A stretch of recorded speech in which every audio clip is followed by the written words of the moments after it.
14절로부터 23절 나오는데 거기 보기 전 제일 상단 한번 잠깐 보고 넘어가십시다. 예수께서 내가 불을 땅에 던지러 왔노 이 불이 이미 붙었으면 내가 무엇을 원하리요 나는 받을 세리가 있어 이루기까지 나의 답답함이 어떠하겠느냐. 누가복음 12장에 나오는 말씀이죠. 아까 제가 제단의 불을 항상 끄지 말고 항상 제단에 불을 피워라 하는 말씀은 바로 예수님께서 불이 붙기를 원했던 그 불이 붙기를 원하신다는 말은 십자가에 못 박혀 죽으시는 일이 빨리 이루어졌으면 기대하는, 그래서 십자가의 죽으심과 제단의 불은 같은 맥락에서 이해되는 하나의 모욕적 사건이다. 그렇게 납득을 하시면 되겠습니다. 6장 14절로 23절 그 밑에 보면 아론과 그 자손에게 소제를 드리는 규례를 명하는 내용입니다.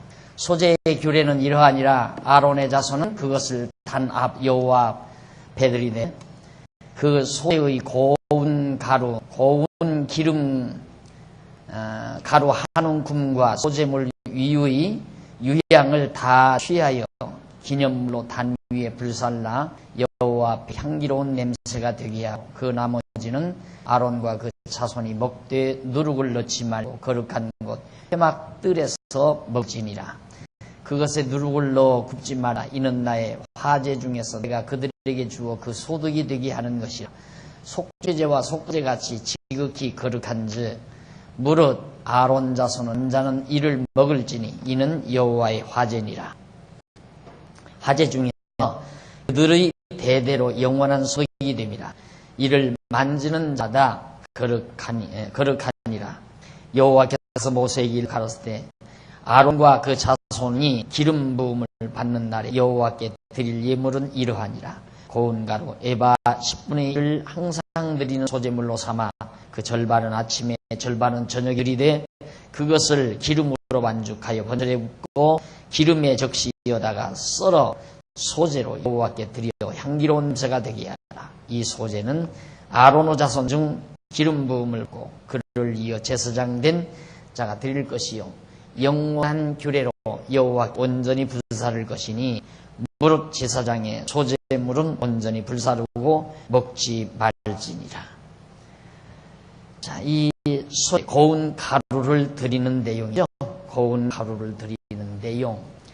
그것은 14절로 우선 18절 내용 보면 643페이지 제일 상단 14절로 18절은 여호와께서 아론 자손이 드리는 소제의 규례에 대해서 아론 자손이 드리는 소제의 규례에 대해서 명하신 내용인데 이 소제 규례는 위에서 아홉째 줄 앞부분 643페이지 위에서 아홉째 줄 앞부분 하는 연습 빨리빨리 잘 하셔야 돼요. 부분 그리고 나오죠. 그리고 거룩한 제물이 아론 자손의 영원한 소득이라는 것. 아론 자손의 영원한 소득. 거룩한 제물이. 그것은 거룩한 제사장의 양식이라는 뜻으로서 왕같은 제사장인 성도의 영원한 생명의 양식이 되는 예수 그리스도에 대한 예표로서의 모형과 그림자다. 제물이 제사장들의 양식이 됐다. 제물이 양식이듯이 오늘 우리들도 영원한 제물로 이 땅에 오실 예수 그리스도가 우리의 생명의 양식으로 오셨다는 것에 대한 하나의 모형적 사건이라는 말입니다.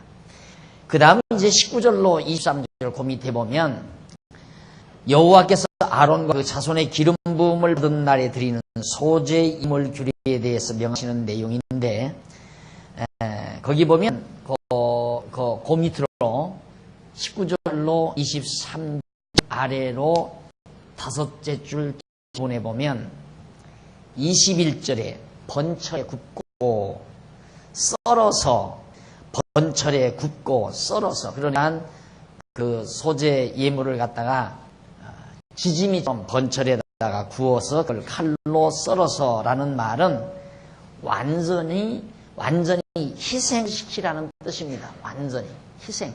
그러니까 곡식을 갈아야 가루가 되잖아요. 간 가루를 또 그걸 반죽을 해서 불에다가 구워요. 구운 그것을 또 칼로 썰어요. 이것은 완벽하게 하나의 희생을 의미하는, 희생당하는 그것을 의미하는 하나의 과정입니다.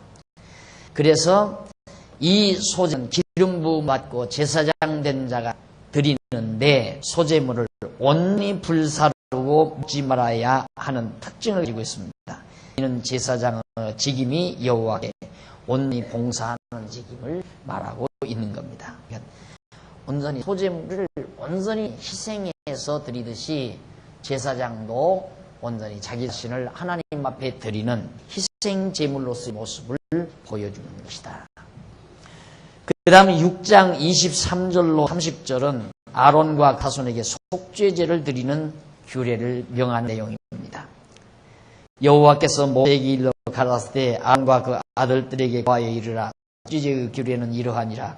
속죄제 희생 지극히 거룩하니 여호와 앞 번제 희생을 잡는 곳에서 그 속죄제 희생을 잡을 것이요 죄를 위하여 제사 드리는 제사장이 그것을 먹되 곧 회막들 거룩한 곳에서 먹을 것이며 무릇 그 고기에 접촉하는 등 거룩할 것이며 그 피가 어떤 곳에든지 묻었으면 묻은 그것을 거룩한 곳에서 빨 것이요 그 고기를 호기에 삶았으면 그 그릇을 깨뜨릴 것이요 유기에 삶았으면 그 그릇을 닦고 물에 씻을 것이며 그 고기는 지극히 거룩하니 제사장 남자마다 먹을 것이니라.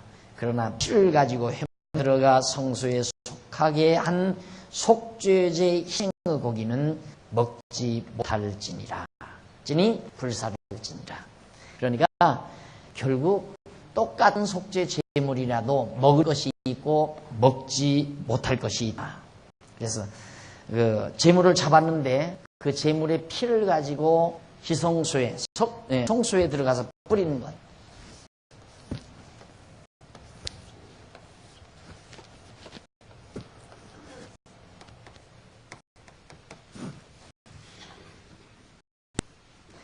여기서 제물을 여러 마리를 잡잖아요. 속죄제를 잡는데 다 모든 짐승의 피를 다 가지고 일로로 들어가는 게 아니고 여기서 잡은 짐승 가운데 피를 이곳으로 가서 뿌린 제물 그것은 먹지 말고 여기서 다 태우고 그리고 나머지 그 피를 가지고 들어가지 아니한 속죄 제물은 제사장이 다 먹으라.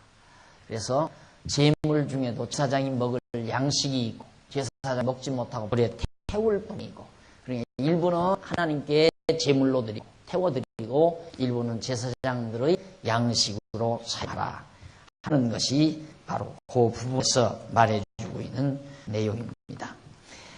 자, 그러면 644페이지 중간쯤 보시면 줄바꾼 데가 나와요. 구약시대 찾으셨죠? 644페이지 중간쯤 보시면 구약시대 속죄제는 예수 그리스도께서 스스로가 대제사장이 되시고 세상 죄를 지신 어린 양으로 속죄제물이 되셔서 사람의 손으로 짓지 아니한 영원한 참 장막에서 온전히 드리실 영원한 속죄제사에 대한 이표로서의 모형과 그림자예요. 예수 그리스도께서는 스스로의 살과 피를 온전히 영원한 속죄제물로 드리셨다. 그 몸이 십자가에 죽으심으로 온전히 불사람이 되어 화제로 드리신 결국 제물이 되신 것이다. 예. 오늘 우리의 제사는 완벽한 제사고 구약시대 성도들이 드린 제사는 모형적인 제사고 그러니까 소꿉장난 같은 제사고 구약시대는 오늘 우리 신약시대에 예수 그리스도께서 드리신 제사는 완벽한 제사다.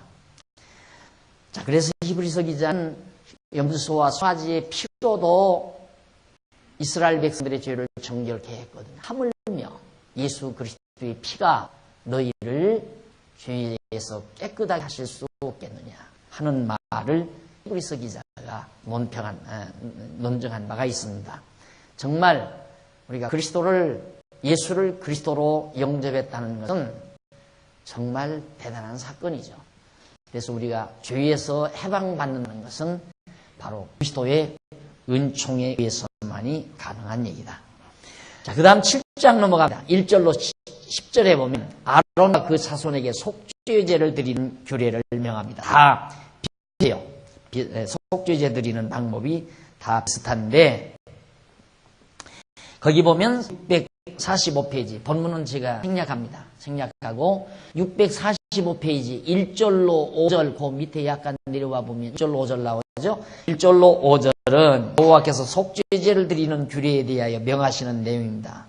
번제의 희생을 잡는 것은 바로 회막문이 있는 곳을 말한다. 번제 희생을 잡는 것, 이게 회막이거든요.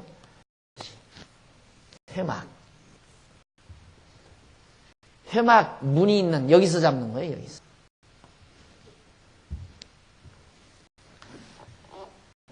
그래서 회막문이 있는 곳을 말한다. 회막문 부근에는 물두멍이 놓여 있다. 그곳에서 속죄제의 희생을 잡아서 피는 단 사면에 뿌리고 모든 기름과 콩팥은 단 위에 불살르고. 자, 제단도 있고 물두멍도 있고, 그러니까 잡아서 피는 단 사면에다가 뿌리고, 그 다음 기름은 여기다가 불에다가 살라버리고, 피는 제단에 뿌리고 기름은 불살라버리고.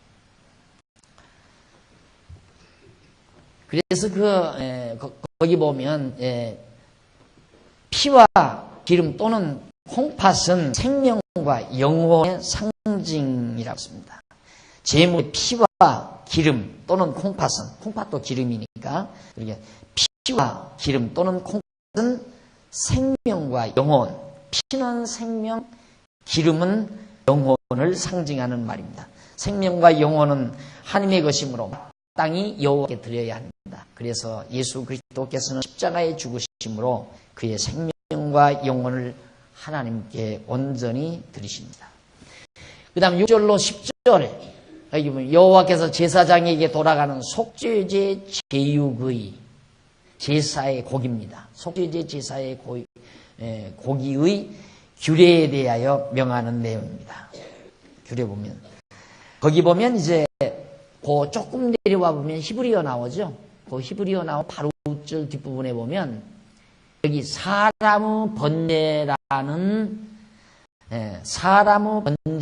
말은 히브리 원문으로 오트라유시라는 말인데, 이는 어떤 사람의 번제라는 뜻입니다. 그러므로 어떤 사람의 번제를 드리는데, 드리는 어떤 사람의 번제라는 뜻인데, 그러므로 어떤 사람의 번제를 드리는 제사장은 그 번제물의 가죽을 가져다가 생활의 도구로 사용한다는 것이다. 그리고 소제물은 아론의 모든 자손이 평균히 분배하여야 한다. 이와 같은 규례는 성소에서 봉사한 제사장들의 분깃에 관한 것입니다. 제사장들은 여호와께 속건제 제사를 드려야 먹을 양식을 얻게 된다. 그들이 속건제 제사를 드리지 아니하면 먹을 양식이 얻을 수가 없는 것이다. 제사장들에게 있어서 여호와를 섬기는 것과 그들의 생활이 별개로 되어 있지 않고 서로가 밀접하게 관계되어 있는 것이다. 여호와께서 이스라엘 자손으로 하여금 애굽의 무거운 짐 밑에서 인도하여 내신 여호와 하나님을 한시도 잊어버리지 아니하고 기억하여 경외하며 섬기시려는 섭리인 것이다.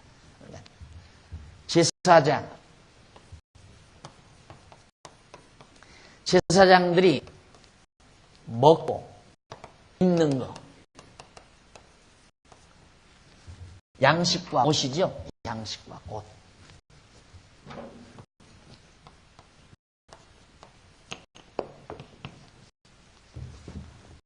거처는 물론 이제 예루살렘 성 안에서 레위인 거처하니까 양식이 있어야 되고 옷이 있어야 되잖아요. 살아가는 데서. 그러니까 옷은 가죽으로 옷을 져 입는데, 일반 백성들이 다 양치니까 양털 잘라가지고 옷을 나와서 만들어 입고 가죽을 만들어서 또 지어 입지만, 제사장들은 짐승 가죽은 다 옷을 지어 입으면 다 불에 태워버리면 뭘 먹어요. 그러니까 일부는 여기서 제사를 드리고 일부는 양식으로 주고, 어떤 사람들이 드리는, 여기 어떤 사람들은 이제 아까 말씀드렸던 대로 사람의 번제라고 그랬는데, 사람 번제.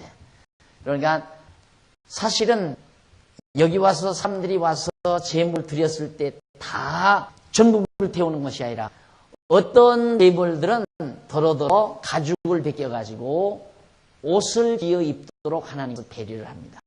이게 양식과 옷은 생활에 있어서 생활해가 있어서 필수 조건들이죠. 그러니까 제사장들은 하나님 앞에 제사를 드리는 일을 하지 않으면 생활을 못해가요. 그래서 신앙, 하나님을 섬기는 신앙과 생활이 완전히 하나로 연결되어지도록 하나님께서 모든 규례를 다 놓으셨다.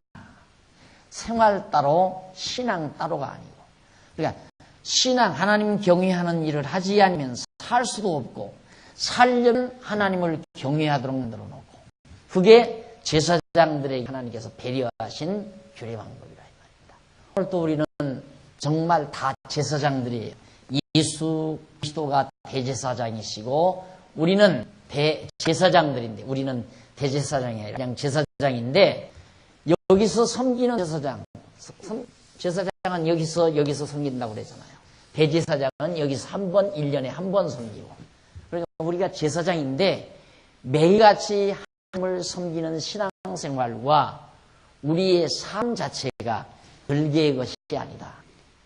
그냥 사는 것 자체가 하나님을 경외하며 사는 삶이 되어야 된다. 지난 토요일 날 우리 남전도에 여전도에서 이제 나오셔서 전체 교회 대청소를 했는데요. 아마 오늘 오셔서 앉아 보시면 상당히 깨끗해졌을 거예요. 그 깨끗해지는 것도 모르고 그냥 앉아 계시는지도 모르겠지만 상당히 깨끗해졌을 거예요. 제가 이제 그 청소하는 모습을 보면서 그 생각을 했어요. 이게 바로 산제사다. 이것도 산제사, 영적 예배다. 그러니까 그냥 우리의 생활이 하나님 경외하는 삶이에요. 신앙과 생활은 분리되는 게 아니고 삶 자체가 하나님을 경외하는 신앙생활이다. 그 말이에요. 근데 우리는 보통 예배당에 와서 주일날 11시에 그 예배에 참석하는 거. 일부 예배 참석자는 7시에 와서 8시까지 그 예배당에 와서 잠깐. 네, 사람이 양심이 있잖아요. 그 양심에 안정을 주기 위한 하나의 지도자들의 약삭빠른 생각이죠. 대개 이제 주일날 놀러 가려고 하는 사람들은 비교적 돈이 많은 사람들 아니에요. 돈이 많은 사람들이 주일날 일찍 와서 하고 놀러 가야 돼. 그냥 놀러 가면 늘 불안하니까 와서 잠깐 하나님께 그래도 문안이라도 드리고 가라 해서 그 길을 열어둔 거란 말입니다. 그러니까 그때만 하나님 섬기는 거고 놀러 간 건 그 하나님 섬기는 거 아니라고 생각하는 거죠. 이게 모든 만사를 주 안에서 행한다고 생각하면 우리의 삶 자체가 여호와 하나님을 경외하지 않는 하나도 없어요. 우리의 마음이에요. 중심. 이 마음이 중요하죠. 마음이 내가 지금 왜 유원지로 왜 가느냐? 유원지 놀이터로 왜 가느냐? 나는 교회로 왜 가느냐? 예배당에 왜 가느냐? 이 교회로 가는 것과 놀이터로 가는 것이 정반대의 개념이라고 생각하는 그 생각 자체가 문제라 이 말입니다. 범사라고 하는 말은 이 범사라는 말은 노는 일이나 교회 와서 공부하는 일이나 다를 포함하는 거예요. 범사에 누구를 인정하라? 여호와를 인정하고 말이에요. 그를 인정하라. 여호와. 범사에 여호와를 인정하라. 이 강의 듣고 이제 다음 주부터 안 나갈지 모르지만 안 나와도 별 수 없는 점. 자기 믿음이 그렇다는데 누가 말려요? 말릴 사람은 없지만은 자 놀러 가는 것도 벚꽃놀이 가는 것도 안 그러면 유원지에 놀러 가는 것도 교회 오는 것도 다 주의 영광을 위해서 내가 사는 것도 죽는 것도 이건 예를 들어 죽는다 이건 산다 이렇게 생각한다. 죽는 것도 사는 것도 다 주를 위해서라고 바울이 그러듯이 놀러 가는 것도 공부하러 오는 것도 주를 위해서다라고 생각된다면 다 하나님 경외하는 삶이 되는 거다 이 말. 문제는 내 마음 가운데 죽는 것은 싫고 이것은 좋다. 이건 나를 비중으로 나를 둘 때 그렇게 생각이 되는 거죠. 기준으로 하면 먹는 건 싫고 사는 것만 좋고, 나를 기준으로 하면 노는 게 좋지, 글쎄 교회 와서 공부하는 것도 좋을 텐데, 여하튼 노는 것이나 교회 와서 하나님 말씀 공부하는 것이나 모든 범사를 주를 위해서 할 수 있는 모든 범사에 하나님을 인정할 수만 있다면 우리의 삶 전체가 다 하나님의 영광을 위한 삶이다. 그것이 영적 예배고 산 제사라는 말이에요. 그러니까 바로 오늘 우리 정말 하나님의 백성들이 사는 데 있어서 신앙과 생활, 하나님을 섬기는 일과 먹고 입고 사는 이것이 절대 따로가 아닌 하나로 묶어놓으신 하나님의 섭리는 바로 오늘 우리에게도 많은 의미를 정말 전달해주고 있다는 것을 발견할 수가 있습니다. 자, 그 다음 넘어가서 646페이지 7장 11절로부터 21절 보면 아론과 그 자손에게 화목제를 드리는 규례를 명한다. 아론과 그 자손에게 화목제를 드리는 규례. 여호와께 드릴 화목제 희생의 규례는 이러하니라. 만일 그것을 감사함으로 드리거든 기름 섞은 무교병과 기름 바른 무교병과 고운 그 기름 섞은 부은 과자를 그 감사 희생과 함께 드리고 12절까지예요. 그 다음 13절 또 유교병을 화목제의 감사 희생과 함께 그 예물에 드리되 그 전체의 예물 중에서 하나씩 여호와께 거제로 드리고 그것을 화목제의 피를 뿌린 제사장들에게로 돌릴지니라. 즉 11절로 14절은 그 밑으로 쭉 내려와서 보면 밑에서 여섯째 줄 밑에서부터 11절로 14절은 여호와께서 화목제 희생을 드리는 규례에 대하여 명하시는 내용인데, 화목제 희생 곧 생축을 기름을 바르거나 섞은 무교병이나 과자와 함께 드리는, 그러니까 화목제 희생이란 뭐냐, 생축, 소나 양 같은 이런 생축을 기름을 바르고 또 기름을 섞은 무교병, 누룩이 들어가지 않은 떡을 같이 드리는 거예요. 그런데 드리고 유병을 화목제의 감사희생과 함께 거제로 드린다.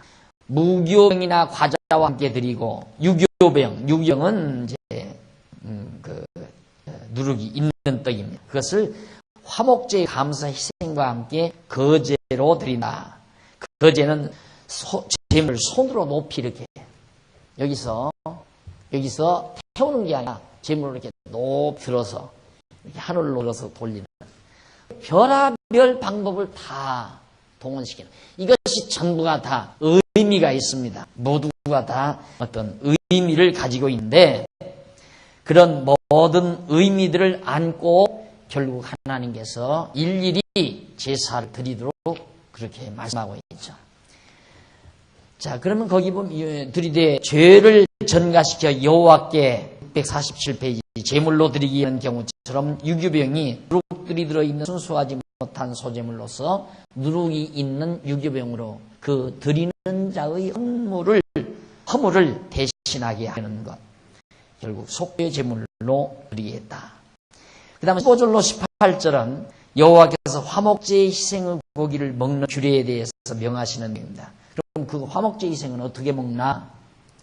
감사함으로 드리는 경우와 서원이 자운함으로 드리는 경우가 있습니다. 이 화목제 희생을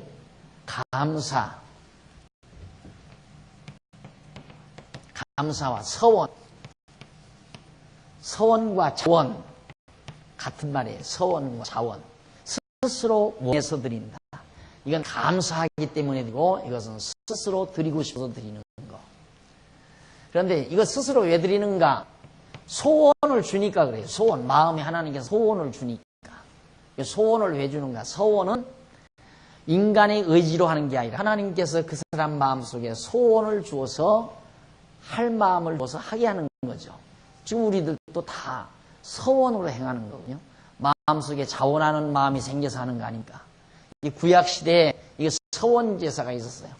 감사해서 드리고 마음에 서원이 생겨서 드리고, 이렇게 드리는 속죄 예물, 화목제, 희생 이런 것들을 반드시 그날에 먹어야 한다.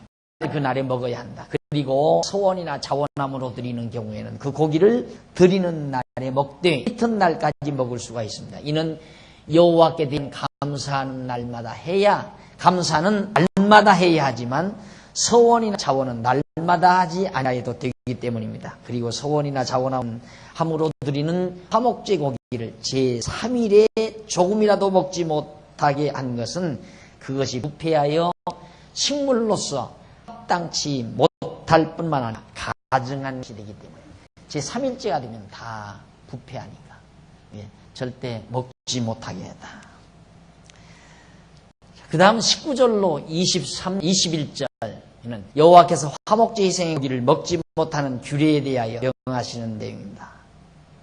화목제 희생의 고기는 부정한 물건에 접촉이 되었으면 먹지 말아야 하고, 몸이 부정한 자는 먹지 말아야 하고, 몸이 부정한 자는 부정한 것을 만지거나 접촉한 자를 말하는데, 시체를 만지거나 어디 불결한 장소에 갔거나 하면 못 먹는다. 이렇게 몸이 부정한 자는 불결된 거룩한 백성만이 먹을 수 있는, 구별된 거룩한 백성만이 먹을 수 있는 화목제 희생의 거룩한 고기를 먹지 말라는 것이다.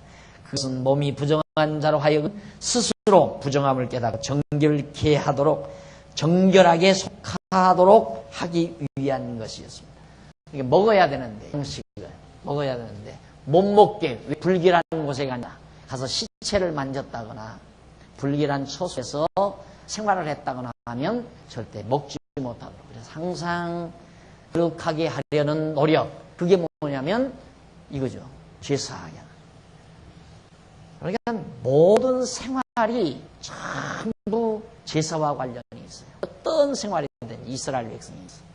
그것이 하나님을 섬기는 신앙생활인데, 그것이 실제로 생활하는데 먹고 입는 것과 밀접하게 관계가 돼 있도록 하나님께서 해놓으셨다. 그 다음 647페이지 7장 22절로 36절에 보면 이스라엘 자손에게 재물 처리에 대한 재물을 어떻게 처리할 것인가, 조금 많은 분량인데 곧 넘어가서 한번 보시죠. 넘어가서 648페이지 거기 보면 22절로 27절, 여기는 생축의 기름과 여호와께서 생축의 기름과 피를 처리하는 규례에 대해서 명하시는 내용입니다.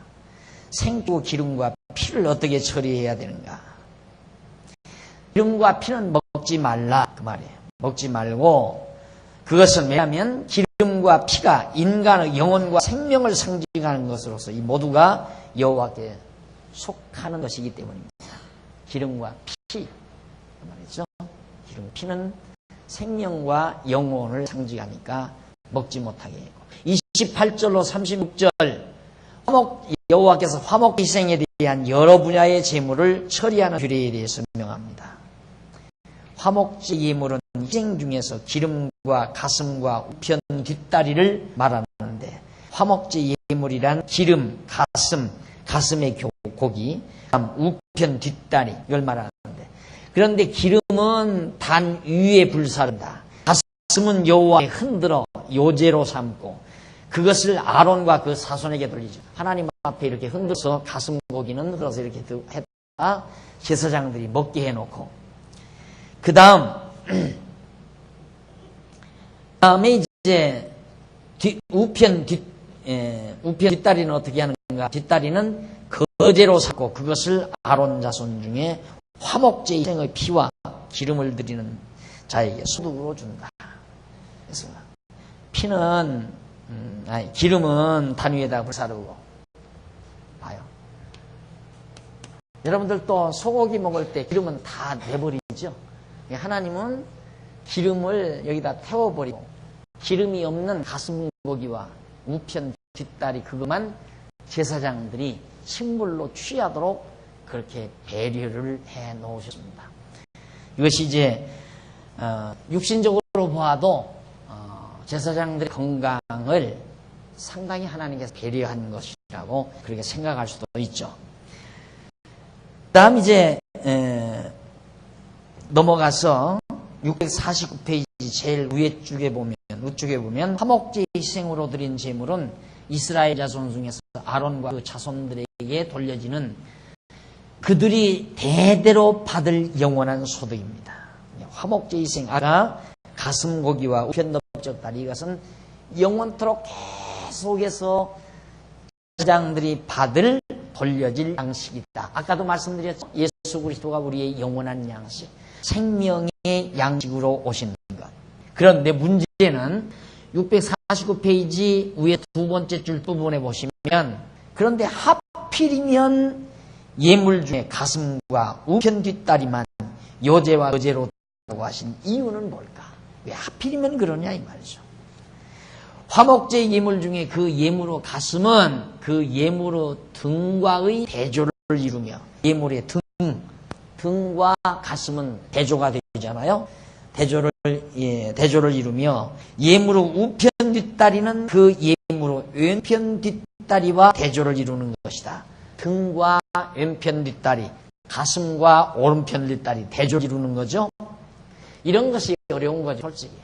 성경 이런 재물 이런 게 하면 다른 것 땅이 뭐 피는 생명, 기름은 뭐 하나님의 영혼, 뭐 기름은 영혼, 이런 것들은 보편적으로 한데 왜 하필 하나님은 가슴 고기하고 우편 뒷다리를 드리라고 했나? 그 이유가 뭘까? 이게 지금 설명 중에 있어요. 그런데 이러한 화목제 예물 중에 가슴과 우편 뒷다리는 여호와께 요제로 거제로 드리게 하여 제사장들의 소득으로 돌리게 하시고, 등과 왼편 다리는 화목 예물을 가져온 이스라엘 자손으로 하여금 먹게 하신 것이다. 그 이유는 여호와 하나님과 이스라엘 자손 사이에 화목을 이루는 결과를 가져오게 하기 위하다. 아주 배분을 정확하게 하잖아요. 하나님께서 배분을. 자, 짐승하면 짐승 중에 이게 이제 소란 말입니다. 소 중에 기름하고 그 다음 사각을 뜨지요. 사각 중에 각을 나머지 이제 몸을 넷으로 나누는데 오른편 다리, 뒷다리, 그 다음 왼편 뒷다리, 여기는 가슴, 여기는 등, 이렇게 나누어가지고 이건 백성들로 하여금 먹게 만들어요. 이것은 제사장들이 먹게 만들어요. 그리고 기름은 하나님께 드리고, 그래서 하나님과 백성과 제사장들이 한 제물을 다 나누어서 먹고 마심으로 서로 화목하는 모습을 잘 묘사해주고 있는 거다. 그래서 언제 성경에는 식사를 같이 한다. 이 식사라는 말, 식사는 화목을 이루는 방법으로 잘 묘사되고 있어요. 식사를. 그러니까 예수님께서 12 제자들과 더불어 유월절 만찬을 쓰시죠. 그러면서 내 살과 피를 먹으라 그래. 내 살과 피를 먹으라. 제자들에게. 그러면서 피는 예수의 생명이고 살은 예수의 신을 말한다. 그래서 예수 그리스도가 우리의 영원한 양식임을 말하고 있는데, 그 다음 이제 예수님이 승천하시고 교회가 세워졌는데, 처음 예루살렘 교회가 처음 세워졌을 때 모일 때마다 먹고 마셨다. 그래서 모일 때마다 먹고 마셨다. 왜? 그것은 성도가 한 몸으로 한 지체로서 화목을 이루는 한 표징이고 방법이라는 말입니다. 그래서 오늘날에도 신약교회가 모여서 점심 한때라도 같이 먹고 마시는 것, 이걸 과거에는 어떻게 했는가? 요만큼 빵 조각 나고 포도주 요만큼 따라서 그 홀짝 먹고 입에다 넣고 오므로 해서 생기는 그것으로 약식으로 그렇게 한 거예요. 그 옛날 중세시대 로마 교회가.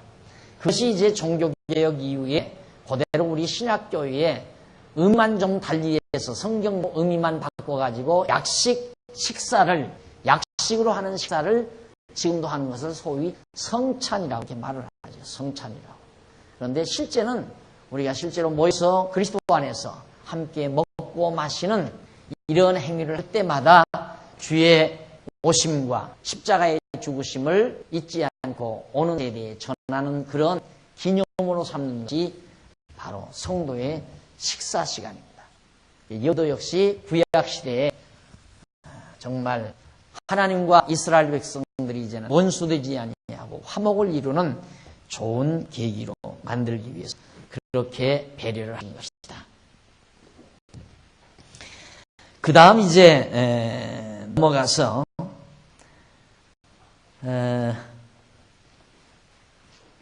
그 다음 넘어가서 밑으로 조금 내려와서 한번 보십시다. 649페이지 밑에서부터 제일 밑에서부터 성경 구절 하나, 둘, 셋, 다섯, 여섯, 일곱, 여덟 거기까지 여덟째 줄. 그가 십자가의 피 들리심을 받아 죽으심을 당하셨다. 그러므로 이제는 예수의 죽으실 때 땅이 진동할 것에 대한 예표로서의 모형과 그림자이고 거제는 예수 그리스도께서 십자가에 높이 들리심을 받아 죽으실 것에 대한. 자, 예수님께서 십자가에 못 박혀 죽으실 때 막 천지가 진동했다고 그랬죠? 진동. 그건 요제예요. 요제. 떨리는 제사다 해서 요제. 그 다음 예수님께서 높이 땅에서 이렇게 들리셨죠? 그건 거제.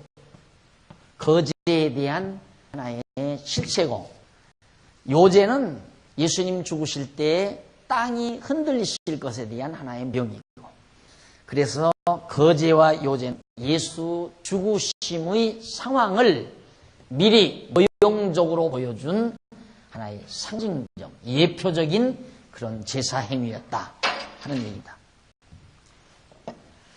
그 다음 7장 37절로 38절은 여러 제사의 규례를 시내산에서 모세에게 명하는 내용이 소개되는데, 이는 번제와 소제와 속죄제와 속건제와 위임제와 화목제의 규례라. 여호와께서 시내 광야에서 이스라엘 자손에게 그 예물을 여호와께 드리라 명하신데 시내산에서 이같이 모세에게 명하셨더라. 모든 제사에 대해서 다 하나님께서 명령을 다 하셨습니다. 그러면 거기 650페이지 위에서 여덟째 줄 바꾼데 보면 앞에서 언급한 각종 제사 예물과 제사 규례들은 모두가 근원적으로 예수 그리스도께서 영원한 재미를 주셔서 택한 자들을 위하여 하나님께 영원한 제사를 드려주실 것에 대한 예표로서의 모형과 그림자라는 것. 여러분, 그거 하나 기억하시면 그동안 우리가 1장에서 7장까지 그 많은 분량의 이런 규례들, 제물규례, 제사장 규례, 제사 규례, 이런 규례들이 모두가 다 그리스도의 십자가로 다 완성됐다. 그래서 우리가 십자가에 못 박혀 죽으신 예수 그리스도로 믿는 그 믿음 하나로 레위기 1장에서부터 7장까지의 모든 규례들을 완벽하게 다 소화해본 결과가 됩니다. 그래서 우리는 쉽고 가벼운 짐을 지고 가벼운 몽에를 메고 주를 따르게 됩니다. 그래서 예수님께서 내 마음은 쉽고 가볍다 라고 하는데, 내 몽에는 쉽고 가볍다라고 하는 예수님의 말씀이 바로 이런 의미를 배경 깔고 하신 말씀입니다. 얼마나 어려워요. 얼마나 복잡하고 어려우냐. 그 모든 것들이 예수 그리스도 십자가의 죽으심으로 단 한 번으로 끝다. 완벽하게 이루어주신 것이다. 자, 그 다음 이제 8장 넘어갑니다. 8장 또 넘어가는데 60페이지 밑에 하단에 보시면 양쪽 가로 2번 제사장 속죄의 규례 수행입니다. 자, 명하신 대로 제사장이, 하나님께서 명하신 대로 제사장이 자기 죄를 속하기 위해서 다 수행합니다. 여기서 히브리서 기자는 그런 말을 해요. 이때 구약시대의 제사장, 인간 제사장이죠. 레위인 제사장. 이 제사장은 자기 자신을 위해서 제사를 드려야 돼요. 속죄 제사. 왜? 죄인이니까. 자기가 죄인이니까 자기 자신을 위해서 속죄 제사를 드려야 되지만은 우리의 영원한 대제사장이신 예수는 자기를 위해서 제사 드릴 필요가 없어요. 왜? 죄인이 아니니까. 흠과 티가 없으신 분이니까 자기를 위해서 제사 드릴 필요가 없는 완벽한 제사장이 우리에게 정말 영원한 제사를 드리신 것이다.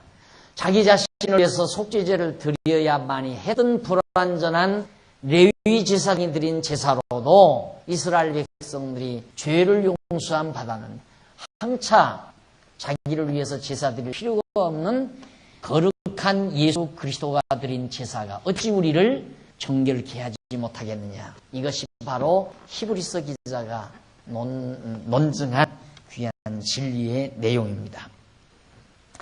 자, 그러면 넘어가서 651페이지 8장 1절로 9절에 보면 모세가 아론과 아들들을 성의를 입혀 거룩하게 합니다. 이제 실제로 행하는 것 앞에서는 하라 명령했고 명령하니까 명령대로 이제 하나하나 다 하는 겁니다. 아론과 아들들의 성의를 입혀 거룩하겠다. 사실 죄인 아니에요? 아론의 자손, 레위 자손들이 다 우리와 똑같은 죄인이에요. 그런데 어떻게 거룩한 초소에 거룩한 제사를 드릴 수 있나? 죄인이 이분은 옷을 입혀서 거룩한 옷을 입혀서 똑같은 이치죠. 오늘 우리도 우리가 하나님 여호와를 경외할 수 있는 것, 사나 죽으나 무엇을 하든지 주를 위하여 하나님의 영광을 위하여 사는 영적 예배, 산제사를 우리가 어떻게 드릴 수 있는가? 우리 거룩한 의의 옷을 입혀서, 예수 그리스도의 의의 옷을 입혀서, 우리는 실제로 다 죄인이지만 우리에게 거룩한 의의 옷을 예수님께서 입혀가지고 거룩한 백성, 거룩한 제사장이 걸어주는 거죠. 옷을 입었으면 못해요. 우리가 거룩한 옷을 다 입었으니까, 의의 옷을 입었으니까 예수님께서 입혀가지고 의롭다 하셨기 때문에 우리가 역시 하나님을 섬기는 거룩한 제사장이 됩니다.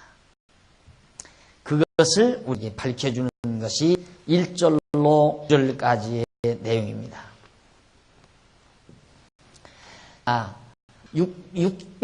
652페이지에 보면 652페이지 밑에서 6줄 보면 이제 옷을 입히고 물로 씻겨서 그렇게 해서 이제 거룩한 백성 삼거든요. 우리의 죄가 물로 씻어집니까?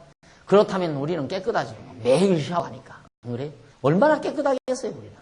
그런데 이스라엘 백성들, 레위자들 깨끗하게 물로 씻기고 거룩한 옷을 입혀서 거룩하다 했다 이 말이죠. 완전 거저되는 거예요. 거저.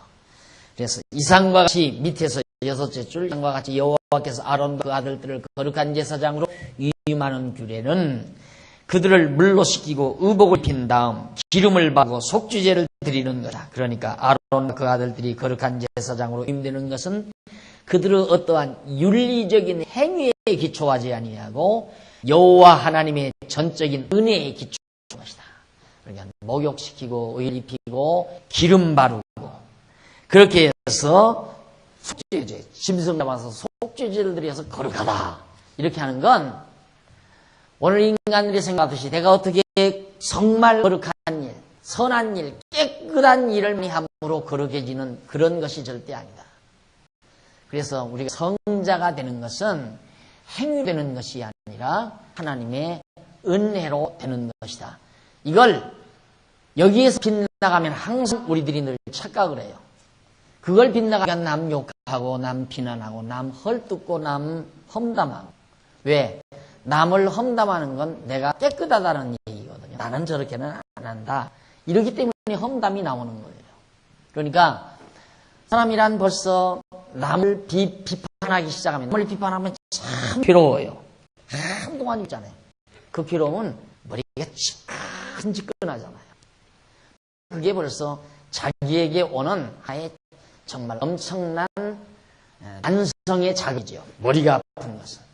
남이 잘못했다 생각했을 때 분이 나잖아요. 이놈을 어떻게 처단을 하나. 이걸 어떻게 해결을 하나. 그런데 조금 시간 지나서 가만히 아차 내가 착각을 했구나. 이 생각을 자주자주 하게 되죠. 그래야 머리가 깨끗해지잖아요. 안 그러면 머리가 막 땡하고 아파오기 시작해요. 어떻게 그럴 수가 있나? 그럴 수가 있나? 못된 인간, 아주 고약 인간. 이러기 시작하면 정말 자기가 괴롭잖아요. 그런데 오늘 우리가 진정으로 이런 놀라운 복음을 이런 규례 속에서 찾게 되면 감히 그런 생각이 안 나죠. 도리어 그렇게 말하는 사람이 참 불쌍하고 가련하게 느껴지죠. 언제나 사람은 자기는 거룩하다고, 자기는 의롭다고 생각하는 거예요. 자기는 저 사람보다 낫다고 생각하는 거고. 그런데 이제 자꾸 남에게 대한 비난과 험담이 나가게 되는 거 아닙니까? 그런데 하나님께서 이스라엘 백성 레위 자손들 전적 다 목욕시키는 것도, 옷을 입히는 것도, 기름을 바르는 것도, 속죄 짐승 잡아 속죄 제사 드리는 것도 다 하나님의 은혜로 되는 것을 깨닫게 하는 거예요. 내가 어떤 행동을 잘해야 거룩한 제사장이 되는 게 아니에요. 하나님은 우리의 행위를 보지 아니하고 우리의 정말 중심, 하나님이 우리를 의롭게 이기셨다는 이 감사하는 마음, 이게 매우 중요합니다. 은혜에 대한 감동, 감사, 마음 매우 중요하다. 감사하는 마음. 그 다음 653페이지 8장 10절 13절에 보면 모세가 장막과 성구들을 관유를 발라서 거룩하게 하죠.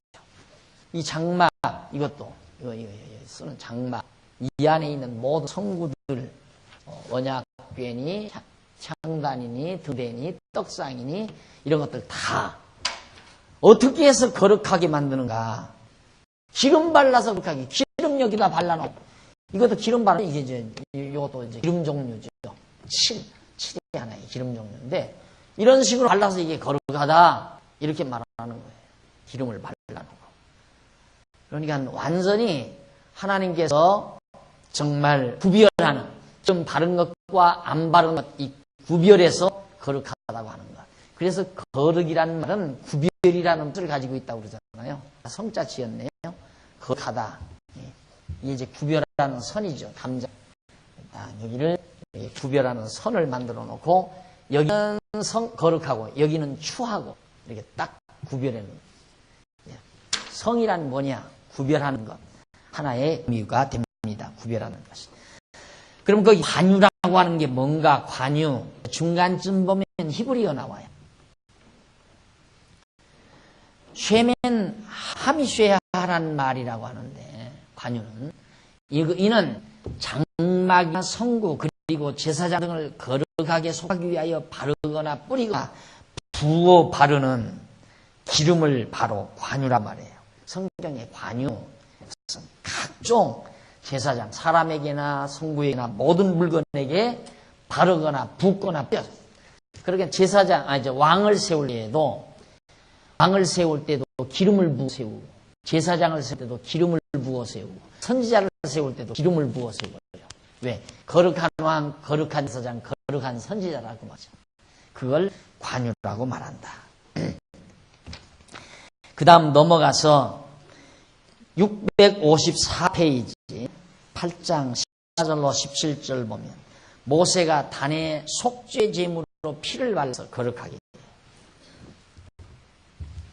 여기다가 이 단이죠? 이 단인데 여기다가 제물의 피를 전부 발라요. 그렇게 해서 거룩한 제단이다. 거룩한 제단. 예, 늘 강조하는, 이게 만약에 거룩한 제단이면 모르죠. 피를 상징해서 빨간 거 깔았는지, 다른 교회에서 빨간 거 까니까 여기도 다 이렇게 깔은 것 같아요. 예. 거룩한 제단이다 그러는데, 거룩한 제단이면 짐승 잡아다가 피 여기다 얼굴 다 발라야 돼요. 그래야 거룩한 제단이 되죠. 그러니까 피를 발랐다는 건 속했다는 뜻이에요. 속죄를 했다. 죄를 속했다. 그러니까 불결하다, 속했다. 이러니까 깨끗하다, 거룩하다. 그런 의미란 말입니다. 그 다음 이제 그 밑에 8장 18절로 21절은 번제의 수양으로 화제를 드려 아론과 아들들을 속하는 것. 앞에서 다 얘기를 했죠. 그 다음 넘어가서 650페이지 8장 22절로 29절은 유임식 제사를 요제로 드려 아론과 아들들을 속하는 내용입니다. 유임식. 이제 뭐냐? 제사장으로 제사장의 임무를 유임하는 유임식이죠. 여기서 이제 이 제사장이 이 안에서 제사한다. 유임식을 해요. 우리 교회도 이제 4월 때는 장로님과 권사님들, 집사님들을 이제 장립도 하고 취임도 하고 또 안수도 하고 그러는데 그게 하나의 유임식이죠. 유임식. 유임식이나 같죠. 취임식 또는 뭐 장립식이라고 하고 그런 식을 통해서 거룩하게 만든다 그 말이에요. 쉽게 말하면. 그러니까 하나의 식이라고 하는 것은 그 식 자체가 중요한 게 아니라 구별하는 거죠. 과거에는 장로가 아니었는데 이제부터 장로다. 과거에는 권사가 아니었는데 이제부터 권사다. 그 하나의 이제 차별화를 시키는 중요한 계기를 만드는 하나의 유임식이었습니다. 근데 유임한다고 해서 사람이 달라지나요? 유임한다고 해서 사람은 그 사람 똑같아요. 그런데 그 유임하는 것으로 완전히 구별하는 그런 것을 통해서 거룩하게 만드는 것을 지금 보여주고 있는 겁니다. 그 다음 이제 655페이지 8장 22절로 29절 유임식 제사를 요제로 드려서 아론과 속하는 내용이고 더 넘어가서 또 656페이지도 8장 30절로 36절 유임식을 7일 동안 계속 아론과 아들들을 속해요. 자, 유임식을 7일 동안, 2주일 동안 계속해서 합니다. 계속해서. 그 지키는 방법 한번 읽어보실까요? 30절. 모세가 관유와 단위의 피를 쥐하여 아론과 그 옷과 아들들과 그 아들들의 옷에 뿌려서 아론과 그 옷과 그 아들들과 그 아들들의 옷을 거룩하게 하고 아론과 그 아들들에게 이르되 내게 이미 명하시기를 아론과 그 아들들은 먹으라 하였은즉 너희는 회막문에 그 고기를 삶아 유임식 광주리 안의 떡과 아울러 그곳에서 먹고 고기와 떡의 나머지는 불사를 지며 유임식은 7일 동안 행하나니 유임식이 마치는 날까지 7일 동안은 회막문에 나가지 말라. 오늘날 행한 것은 여호와께서 너희를 위하여 속하게 하시고 명하신 것이니 너희는 7주야를 회막문에 거하여 여호와의 위탁을 지키라. 그리하면 부탁을 지키라. 그리하면 사망을 면하리. 내가 이같이 명령을 받았느냐. 아론과 그 아들들이 여호와께서 모세로 명하신 모든 일을 준행하라. 유임식을 마치고 먹고 옷도 입고 다 해서 이제 이에 들어갑니다. 그럼 구별이 되죠. 그런데 원래는 이방민족들은 성전 담장 밖에 여기까지밖에 안 돼요. 여기를 못 들어와요. 그럼 이스라엘 백성은 이 안에 들어와요. 백성은. 이스라엘 백성은. 거룩한 백성은. 또 제사드리고 속죄하러 오니까 여기 들어온단 말입니다. 그리고 여기는 제사장이 들어가죠. 제사장.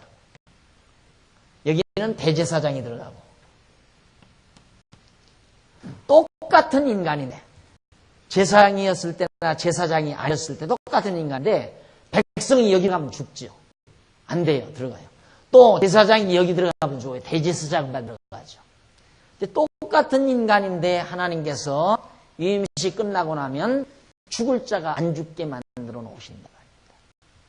그러면 오늘날 신약교회도 아까도 말했듯이 유임식, 취임식 같은 걸 하는데 저것과 똑같은 거냐? 그러지 않아요. 구약시대에는 유임식 자체가 바로 죽고 사는 문제를 판단하고 있습니다. 그러나 신약교회 시대에는 하나님께서 이미 그에게 장로의 은사, 권사의 은사, 그 다음 집사의 은사를 이미 주신 거예요. 주셔서 이미 하나님이 정해놓으신 자를, 하나님이 주신 은사를 받은 자를 교회가 광고하는 것 뿐이에요. 이분이 하나님의 은사를 이렇게 받았습니다 하는 광고를 하는 효과를 누리는 것이지 그 유임식 자체가 구약시대의 유임식 마냥 이런 효과를 발휘하는 건 절대 아니다. 이때는 유임식 해야만이 여기 들어가 안 죽어요. 그러나 유임식 안 하면 죽죠.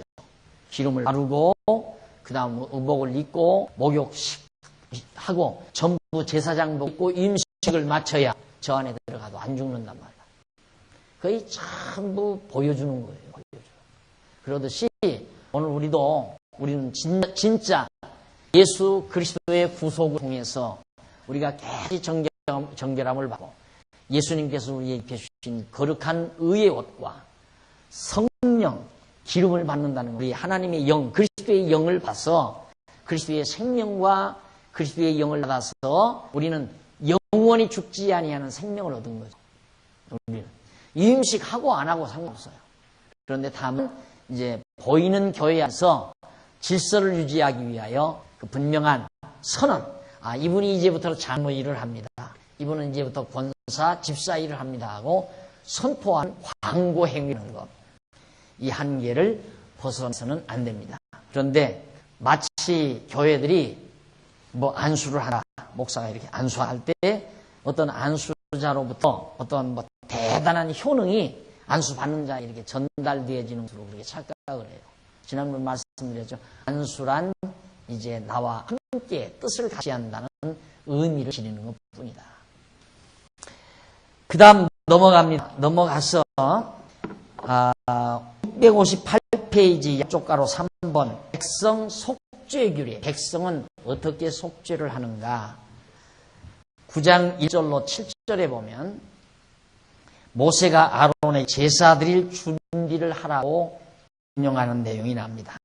모세가 아론에게 이제 백성도 거룩하게 해야 되니까 모세가 아론은 대제사장이에요. 대제사장이 아론인데 제사 드릴 준비를 해라. 백성을 거룩한 백성 삼기 위해서. 왜냐하면 이제 이스라엘 백성들이 거룩한 백성이 돼야 여기서 이제 신의 산에서 지금 현재 이게 돼지는지 전부가 다 이 신의 산에서 보이는 거 아니에요. 이 신의 산에서 어디를 가려고? 여기 거룩한 땅으로 가기 위해서. 거룩한 땅으로 가기 위해서. 이 거룩한 백성이 돼서 거룩한 백성으로 지금 하나님이 언약하신 거룩한 땅으로 들어가기 위해서는 여기서 거룩한 백성 다 만들어요. 자, 그럼 지금까지 거룩한 성전 성막 만들어 놨어요. 다음 거룩한 제사장 만들어 놨어요. 그러면 이 백성도 거룩해져야 되잖아요. 그러면 거룩한 성막과 거룩한 제사장과 거룩한 백성이 거룩한 땅을 향해서 갈 준비가 다 끝나는 거예요. 그래서 마지막 이제 백성이 속죄를 받아 거룩한 백성이 되는. 오늘도 마찬가지죠. 광야와 같은 세상이지만 하나님께서 우리 예수 그리스도 보내가지고 다 죄 속죄해서 거룩한 백성 만들어서 영원한 하나님 나라를 향해서 가도록 인도해 가신다는 의미를 이런 사건을 통해서 우리에게 잘 보여주고 있습니다. 오늘 수업은 공부는 바로 이 8장 마지막까지 다음 시간 9장에 나온 백성 속죄 규례를 행하는 이 내용부터 여러분들에게 전해드리도록 약속하고 오늘 강의 여기서 마칩니다. 기도하십시오. 자비로우신 하나님 아버지 은혜와 사랑을 감사드리다.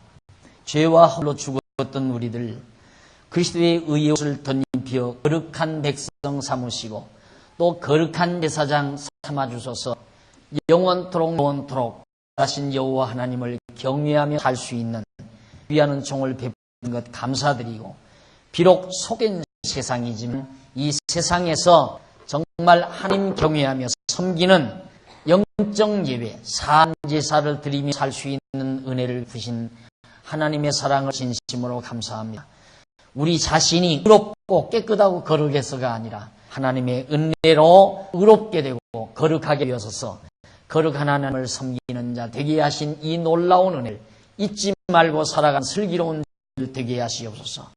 오늘 또 이 귀한 은혜에 동참케 하시고 또 이 놀라운 진리를 전하기 위하여 선한 일에 동참한 귀한 종들 일일이 그 손길을 붙어서 앞으로도 이 연보에 동참한 손길을 통하여 무한한 영광과 존귀를 하나님 홀로 받아주시옵소서. 예수님의 이름으로 기도드립니다. 아멘.